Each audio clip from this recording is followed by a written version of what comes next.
மகாபரிவாலை சரணம். திருப்பாவை திருவம்பாவை பாடலோட விளக்கங்கள் பார்த்துட்டு இருக்கோம். மார்கழி முன்னிட்டு முதலாவதாக திருவம்பாவை. இப்போ நவசக்திகளை ஒருத்தர் எழுப்பிக்கும் போது இப்போ அடுத்ததாக என்ன பண்ணுறா, வாமைங்கிறவோ சிவசக்தியை எழுப்புகிறா. சிவசக்திங்கிறது ரொம்ப முக்கியமானது.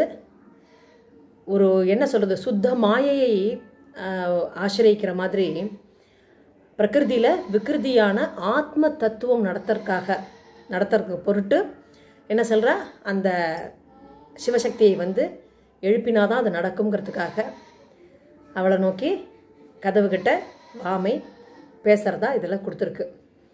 கோழி சிலம்ப சிலம்பும் குறுகெங்கும் ஏழில் இயம்ப இயம்பும் வெண் சங்கெங்கும் கேழில் பரஞ்சோதி கேழில் பரங்கருணை கேழில் விழுப்பொருட்கள் பாடினோம் கேட்டிலையோ வாழி ஈதென்ன உறக்கமோ வாய்த்தரவாய் ஆழியான் அன்புடைமை ஆமாறும் இவ்வாறோ ஊழி முதல்வனாய் நின்ற ஒருவனை ஏழை பங்காளனையே பாடேலோ ரெம்பாவை. மாணிக்க வாசகர் எப்படி உருகி உருகி சொல்லியிருக்கார். திருவாசகத்துக்கு உருவாகாத ஒரு வாசகத்துக்கும் முருகார். இது எல்லாருக்கும் தெரிஞ்சது. அதனால தான் அவர் என்ன சொல்கிறதுல, அந்த பிரம்ம முகூர்த்தத்தில் எழுந்து வாங்கோ அப்படிங்கிறத சேவல்கள் கூவுறதான், ஒலி செய்யும் பறவை இனங்கள் எந்த இடத்துல ஏழிசை போல் அப்படியே அது அப்படியே அந்த ரைமிங் அப்படியே அவ்வளோ அழகாக அதை அப்சர்வ் பண்ணி சொல்லியிருக்கார். ஏழிசை போல் ஒலிக்கின்றன, வெண்மையான சங்குகள் எல்லா இடத்துலையும் முழங்குகிறது, ஒலி எழுப்புகின்றன. ஒப்பில்லாத பேரொளியாக விளங்குபவன் யாரு? சிவபெருமான். எம் தந்தை சிவபெருமான். ஒப்பில்லாத பெருங்கருணையினை உடையவன். அவனோட கருணைக்கு அளவே கிடையாது. அவனுடைய புகழை ஒப்பில்லாத ஒப்பற்ற மேலான பொருட்களை குறித்து என்ன நாங்கள் எல்லாருமே பாடினோம். இது எல்லாத்தையும் நீ கேட்டியா இல்லையா? இது என்ன உறக்கம் உனக்கு?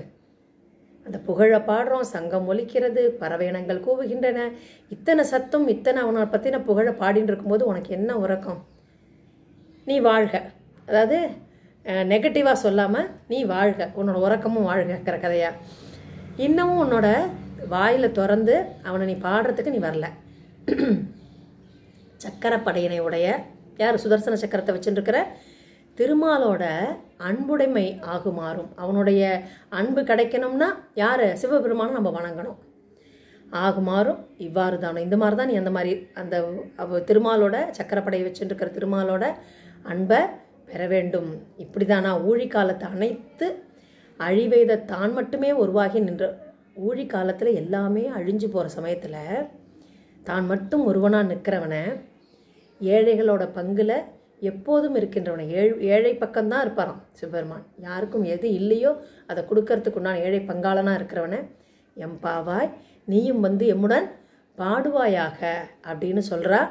இப்படி சொல்லி கூப்பிடும்போது அந்த உள்ளே இருக்கிற சிவசக்தி என்ன பண்ணுறா, எழுந்து இவாளோட சேர்ந்துக்கிறா. எல்லாரும் மேலே வாசல் வழியாட்டி கிளம்பி போகிறா. ஆழியான் சக்தி சுரூபன் அப்படிங்கிறதுனால, சிவபெருமான் சக்தி சுரூபன்கிறதுனால அவனோட அன்புடைமையை பற்றி பாடுறதுக்காக அவள் கிளம்பி போகிறா. அடுத்தது 8வது பாடல் திருப்பாவை.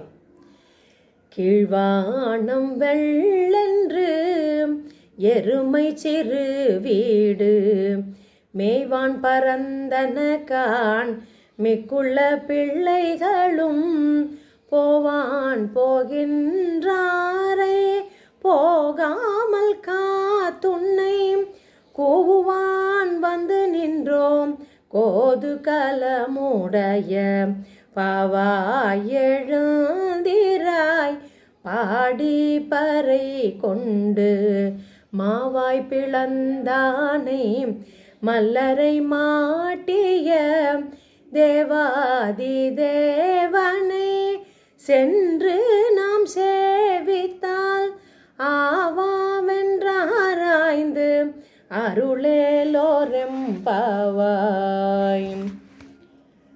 எவ்வளோ அழகாக ஆண்டாள் சொல்லியிருக்கான்னா, மகிழ்ச்சியை மட்டும் சொத்தாக கொண்ட, ஆனால் அவள் எப்படி இருக்கா, அந்த பெண்ணானவள் எப்படி இருக்கா? சிலை போன்ற அழகு கொண்ட பெண்ணே, நீ அவ்வளோ அழகாக இருக்கியே, என்ன உனக்கு சொத்து? மகிழ்ச்சி தான். வானத்தில் கிழக்கு பக்கம் வெளுத்தாச்சு, அதான் சூரியன் புறப்பட்டாச்சுன்னு அர்த்தம். எருமைகள் மேய்ச்சலுக்காக போகிறது, அந்த மேய்ச்சலுக்காக பசும்புல்லாம் பரவி நிற்கிறது, அப்படியே சிலிர்த்துன்னு நிற்கிறது பசும்புல்லாம். அநேகமாக எல்லா பெண்களும் நீ வருவதற்காக வந்து சேர்ந்துட்டாள். அவள் எல்லாருமே வந்தாச்சு, நீ ஒண்டி தான், உனக்காக தான் நாங்களாம் காத்துட்டுருக்கோம். அவள் அந்த அத்தனை பேரும் உனக்காக காத்துட்டுருக்கிறதுனால அந்த குளிக்க போகணுங்கிற இது வந்து அவசரப்படுத்துகிறா. அவளெல்லாம் காக்க வச்சு தடுத்து நிறுத்திச்சோ, உனக்காக ஒன்றை அழைக்கிறதுக்காக கூவி கூவி அழைக்கிறோம் உன்னை. அதுக்காக நாங்கள் நிற்கிறோம்.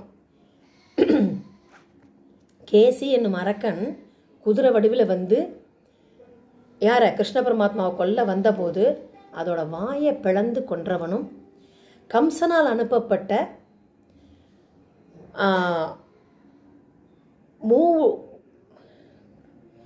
மூலகர் உள்ளிட்ட மல்லர்களை வென்றவன். நிறைய பேர், எத்தனையோ பேர் அனுப்பிச்சி விட்டான் கொல்றதுக்கு.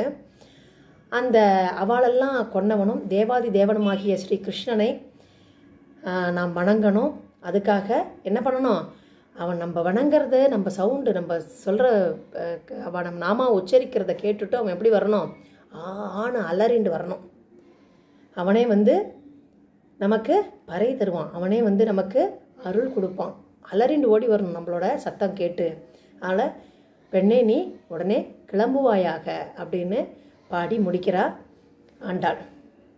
இதுவும் ஒரு அற்புதமாக, அதாவது எந்தெந்த விதத்தில் நாராயணனை நம்ம வணங்கணும், எப்படி வணங்கணும், குளிச்சுட்டு வணங்கணும், அதுக்கு வெடிகார்த்தால் எழுந்திருக்கணும், அதை அந்த தோழிகளோடு சேர்ந்து போய் வணங்கிறதுக்கு கூப்பிடுற மாதிரி அமைந்த பாடல்கள் எல்லாமே இது எல்லாருக்குமே எல்லா விதத்திலும் நன்மையை தரும் என்று கூறி எல்லாரையும் இது வந்து தினம் பாராயணம் பண்ணுங்கன்னு சொல்லிக்கிறேன். மகாபிரிவாளை சரணம்.